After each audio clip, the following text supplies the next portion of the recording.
Aunty কেমন আছেন? জি বাবা, আছি ভালো। তুমি কেমন আছো? এই তো আলহামদুলিল্লাহ ভালো আছি।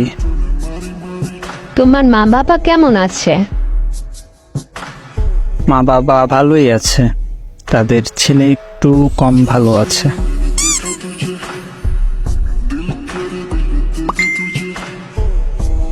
কেন বাবা, কি হয়েছে? বলবো? কিছু মনে করবেন না তো? বলো, সমস্যা নাই। একটা মেয়েরে পছন্দ করি, কিন্তু বলতে পারতেছি না।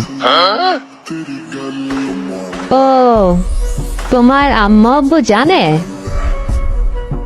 না, কেউ জানে না, মাত্র মেয়েটির মাকে বললাম। কার কথা বলছো? না মানে বলো। মেয়েটির মাকে বলবো ভাবতেছি আর কি। ও আচ্ছা, আমাকে বলো, আমি তোমার আম্মু আব্বুকে রাজি করাবো। আপনি রাজি? বাবা, তুমি কার কথা বলছো? না মানে বলছিলাম, আমাকে আপনার কাছে কেমন লাগে? ভালো তো। সত্যি আন্টি, নাকি উপরে তেল দিয়ে পিছে বাস?